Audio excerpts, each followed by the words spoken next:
Hey guys, welcome back to Bombchu. I'm Austin, and today I'll be looking at the Humble Monthly Bundle from June 2018. Depending on who you ask, this month Humble either gave all its subscribers cancer or delivered another great deal. Let's dive in and find out.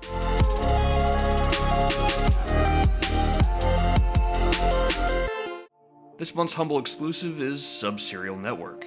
The README for this game explicitly instructed me to change my wallpaper to the one provided in the game folder, and I'm glad I complied. This game uses your PC as its interface, giving you a window for your email, a window for your browser, and a window for your music player. The first thing you see is an email you've just written submitting your resignation. Choose to send it and you quit the game. Delete the draft and you can get started.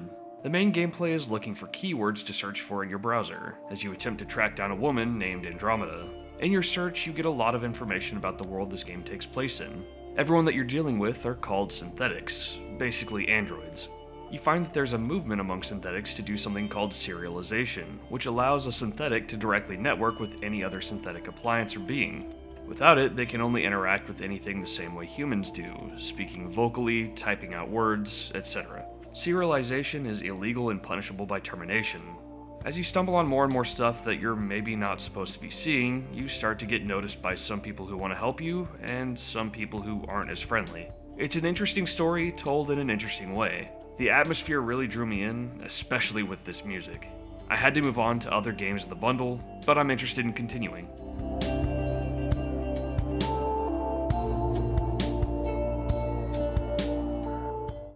Acceleration of SUGURI 2 is a rapid-paced dueling shoot-'em-up and sequel to Sora. I've never played Sora, so I'm a bit lost in the story, but that really isn't the main focus here anyways. Start it up and oh hey, I'm dead. If you haven't played this game or a game like it before, don't feel bad starting on easy. Okay, turn down the difficulty and I'm dead again. This is not a game you can just jump right into. The controls are complex, with your most useful moves requiring you to hold one button before pressing another. Looking at the move list is also not that helpful if you don't know what button each letter is assigned to. Once you learn how your moves work, you can do some damage and maybe scrape together a victory. Everything moves fast and your enemy can throw a lot of projectiles, so a lot of the time you'll almost be playing a versus bullet hell. You have a meter which you can use to throw hyper attacks, or if you're about to take a ton of damage, you can consume a charge to negate all damage for a bit. It's an interesting game, and there's some real depth to the combat. I just suck real bad. I probably won't play this one again.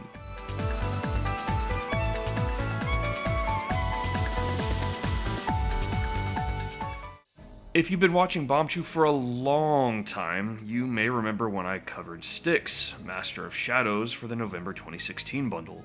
While it's a much-loved game, it's just not my kind of stealth game, so Andron is here to help me out by giving his take. Styx Shards of Darkness is the follow-up to Styx Master of Shadows, which was featured in a previous bundle. This is my first foray into the series, and I was pleasantly surprised to find it was running on Unreal Engine 4. The game places you in the role of Styx, the Goblin Thief, who is tasked with infiltrating the dark elven city of Koringer to uncover why the Dark Elves have joined forces with the Dwarves. That premise sounds very awesome, but sadly, from the start of the game to where I stopped playing for the first impression, I never encountered any real narrative. The game kicks off with a noticeably low-res, cheesy, pre-rendered cutscene before giving you control of Styx for the first time. The in-engine presentation I found to be very pleasing to the eye, and I could see that the Unreal Engine was being used in full force. Once I got my bearings, the basic tenets of all stealth games were accounted for. Styx is able to move quietly while crouched, jump up walls similar to Assassin's Creed, create diversions, and of course, kill silently. The game employs a variety of ways to kill unsuspecting guards, and each one felt rather amusing the first couple of times I performed them. However, after seeing the same death animation for the 10th time, this gimmick wore off pretty quickly. While the controls felt sharp, I had some issues with my controller that caused me to not move forward at a regular pace. However, that really didn't seem to affect the gameplay much, as the guards were just as stupid as you'd expect. I think this was part of the reason that the stealth kills didn't feel as satisfying to me as they could have. Perhaps it was by design, but each guard seemed to value the lives of their torches more than the lives of their fallen comrades. At one point during my playtime, I killed 2 guards and didn't notice the third as he came up to check on his fallen comrades. His alert icon flashed, but he didn't draw any weapons and instead sauntered off like nothing had happened after making a comment about them being dead. Later on, when I put out a torch that was lit in a populated room, the guards went on high alert, drew their blades, and ran over as quick as they could to relight it. This lack of realism really took me out of it and gave me a general idea of how the rest of the game would play out when it came to guard interactions. Compared to recent stealth games like Origami or even the newer Tomb Raider titles, Styx Shards of Darkness feels a little outdated, although it was released a little over a year ago. I really enjoy the stealth genre, and although Styx hasn't shown me much yet, the gameplay at its core is at least competent, but definitely not genre redefining. If it didn't have a wisecracking goblin that was constantly talking the whole time with nothing funny to say, I think I would be willing to play more of it. However, since it's not the case, it's a hard pass for me.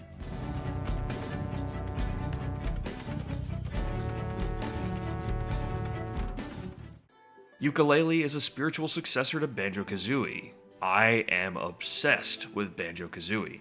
It's absolutely one of my favorite games of all time. I named one of my dogs Banjo, and Kazooie is a horrible name for a dog, so I named my other dog Laylee. And this game disappointed me, so you are my biggest regret, Laylee! Just kidding, I love you. I backed this on Kickstarter, and it's been out for some time now, so why haven't I played it? When it launched, it was a bit of a mess, with a really rough camera and some other issues. And after playing through the starting area and tutorial, I was just very underwhelmed. So I put it down for a bit, planning to play later, and I just never did. Picking it up again for this review, it's nice to see that it's been patched in some nice ways. The camera's still a bit jerky, but it's usable, and the most important piece works, the controls. Moving, jumping, attacking, everything feels good and natural. If you've played Banjo, pretty much everything is still here. Notes are now quills, jiggies are now pages, Jinjos are now ghost riders? Okay. I'm a big sucker for collectathons, and as I started collecting pages, I felt myself getting a little sucked in. However, the game isn't without its issues. A lot of pages come from NPCs, and a lot of NPCs are just kinda randomly thrown in. Like this Cloud, in this temple area. And he wants to race. It's fun, there's just a lot out of place. I also spent a chunk of time climbing this thing, only to find out when I reached the top that I need a new move to reach the last platform above. Seems like something could have been done to keep me from wasting that time. At the very least, the audio and visuals are on point, right down to the dialogue mumble. It's no replacement for Banjo-Kazooie, but it's good enough that I'll keep playing.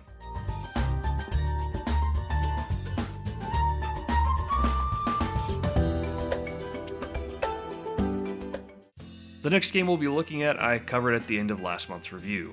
If you've already seen my look at Destiny 2, you may want to skip ahead. I have timestamps for each game in the bundle in the description down below.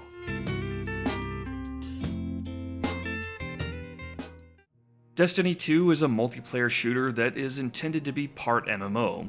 It's been pretty heavily criticized since launch for numerous reasons that developer Bungie can't seem to keep up with, and it's gotten a pretty bad reputation over time. I understand a lot of the complaints, and many of them are valid. Some of them I even agree with. However, please don't pull out your pitchforks when I tell you, I actually really like Destiny 2. Now don't get me wrong, it's pretty much failed with its intentions as an MMO. Me and my friends haven't played the game in a few months, but while we were playing, we were having a lot of fun with it. The first chunk of the game is doing the campaign and working towards hitting level 20, the max level without DLC. The story has some flash to it, but it's largely a lot of zooming around and trying to rush through it. Once you're through all that, you get to start trying to pump up your power. Your power rating is an average of the power of all the equipment that you use, and it will matter a lot more than your level. The higher your power, the higher power equipment you'll earn, until you hit max. Thankfully, if you find gear that you really like, you don't have to get rid of it when you find something higher power. You can use the higher powered piece to power up the piece that you actually like so it doesn't lose relevance. Initially, you'll get power increases from random drops and doing just about anything, but at a certain point, you'll find that you can only get power increases from doing weekly quests for powerful gear, which is intended to keep you coming back over time. These quests span a wide variety and are pretty much the core of the game. There's a quest to do public events on a specific planet, which increases player activity for that planet, which is a plus. There's Nightfall, which is a random PvE mission each week, with different modifiers to shake things up, like only being able to regenerate health while running. This one's okay, but if it didn't have powerful gear as a reward, I wouldn't play it. It just doesn't have very much mission variety. There's Crucible, which is the game's PvP mode, and this is where I have a lot of fun. Everyone's power is balanced out, so the only advantage you have is if you're good at killing with the guns, equipment, and class that you use. Finally, there is the Raid, and this is by far my favorite part of Destiny 2. The Raid grants a lot of powerful gear throughout, and is mechanically very interesting. There are a few chambers to pass through, each with a lot of combat, but also with a sort of puzzle. You have to figure out what parts of the room affect what, and even once you've figured out how everything works, you have to work very well together with your teammates to successfully pull off the solution. It takes a lot of time and practice to beat it with a group of entirely fresh members, but it's really fun and very satisfying to complete. The big draw to keep coming back to the game is constantly increasing your power, and unfortunately, once you hit the max power, which doesn't take all that long, there's not a whole lot of reason to keep coming back other than PvP. There is, of course, a couple of DLC expansions. They both came with 2 smaller raids, increased the power and level cap, and added some new story and side missions. And while there was a lull in the player base for a couple of months in between the 2 expansions, it's been pretty strong so far since the release of the second. Me and my friends have been playing all month. If you have a group of friends to play it with and manage your expectations, you can have a blast here. It's not going to be the game you play every day for the next year, but there's still a lot of fun to be had, and I definitely got more than $12 worth of playtime out of it.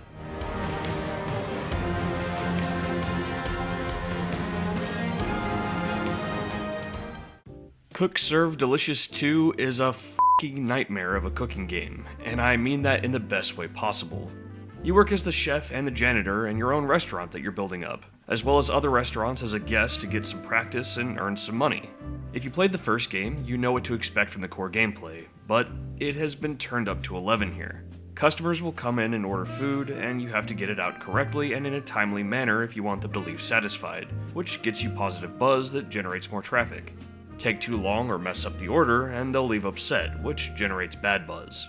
At the start of the day, the flow of people is pretty easygoing, but come lunch and dinner time, you hit rush hour, and it's orders all over the place, with many of them being complicated and having multiple steps. And while some steps and ingredients have natural keys assigned to them, like M for mustard, others have weird key assignments that will take some memorization, like U for cucumbers. Here's where a new feature comes in. You have what are called holding stations, where you can prep certain foods ahead of time to make your job easier. However, you'll have to plan what to use in each one, and keep an eye on if they get emptied out or expire so you can keep filling them. Even if you had an easy time staying on top of rush hour in the first game, there will be times when you just won't be able to keep up with all the flow of customers without using these holding stations, so get ready for stress. On top of all the orders flying at you, janitorial tasks will pop up throughout the day, and if you don't take care of them quickly, you'll make your customers sick. It's tough, especially working in other restaurants, if the menu is complicated. For your own restaurant, you get to control the menu, which also means you have control over how much complexity you're dealing with. The game is significantly harder than its predecessor, but it's a lot of fun, and I'll definitely keep playing.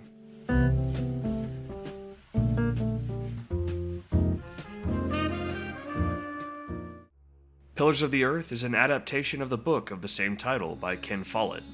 It's a point-and-click adventure taking place in 12th century England, following a number of characters whose stories all intertwine. Point-and-clicks share a lot in common with each other, so let's look at what makes this one stand out in terms of gameplay. Like a lot of modern adventure games, the dialogue system pulls from Telltale, giving you a few options and a time limit for each branch of the conversation. So far, my past conversation choices have come up again later a lot more than they would in a Telltale game. Using tools on other objects will often give you a small mini-game where you have to time a click properly to use the tool, adding a little more interaction. The story, writing, and voice acting are all excellent, and the art has a distinctive style. Conversations and actions move slowly, but that just adds to the dreary atmosphere. Chapters are also fairly bite-sized, so you don't have to sit with it for a long time to feel like you've made some significant progress. If you can't stand any adventure game and a great story won't draw you in, maybe steer clear. But as someone who is picky about adventure games, I'm really digging this one. I plan to continue.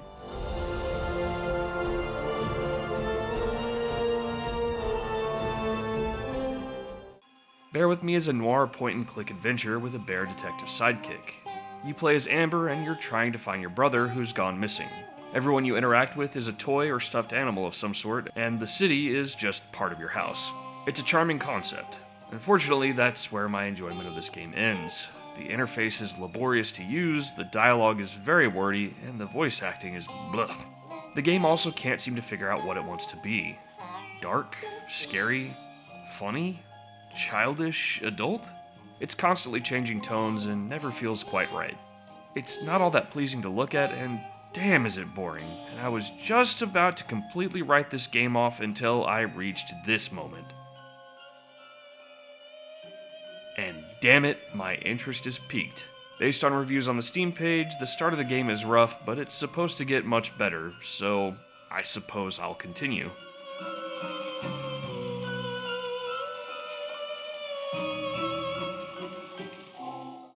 So overall, how was this bundle? Having only 3 games revealed ahead of time was an improvement over May. As a consumer, I love the mystery of not knowing and getting a bunch of surprises at once. As a reviewer, it's great to be able to get some games done ahead of time. This was a decent middle ground.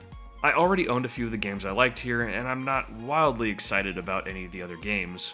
At the very least, the Humble exclusive was really out there in a good way this month. So how much bang for your buck was there? Grabbing all these at full price would cost a massive $202. Getting all these at their lowest sale price would cost close to $93, so very solid dollar value. Overall, I wasn't thrilled. I wouldn't call it bad, but it's definitely nowhere near any of my favorites. Next month's bundle has Hearts of Iron 4, Blackwake, and Portal Knights. Let's take a sneak peek.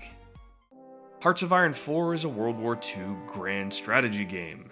You have to build up your country, your military, research new technology, and manage your factories, all while taking other territories and trying to hold on to your own. It's not my genre, but I have to admit, it is satisfying to watch my soldiers slowly take provinces in Ethiopia. You have very granular control over everything, which can make the UI pretty intimidating at times. And while you're working, all the other countries are also doing their own thing, so you have a lot to keep your eye on. When you take over a country, you're not done. You get to make demands during the peace talks.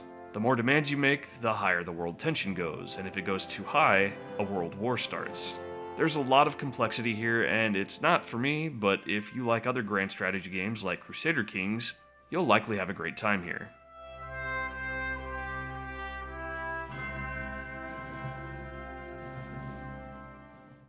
Blackwake is an early access first-person pirate game.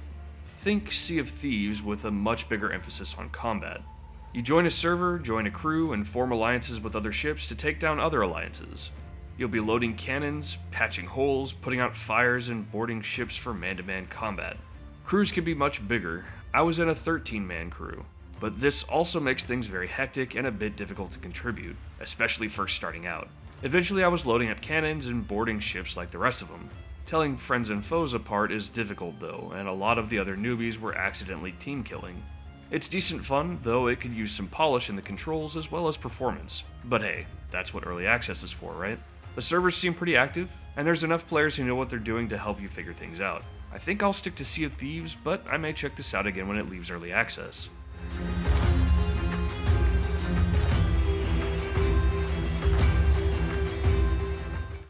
Portal Knights is a fantasy sandbox RPG with Minecraft-style building and destruction.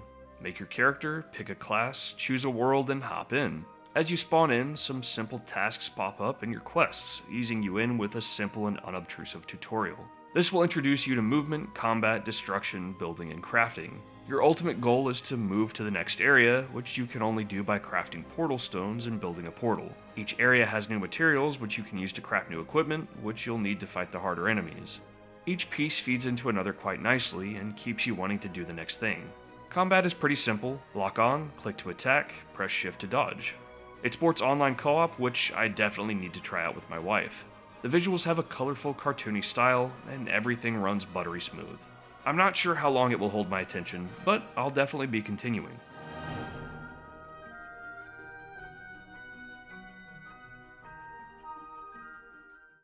Thank you guys so much for watching, and I'll see you next time for the July bundle.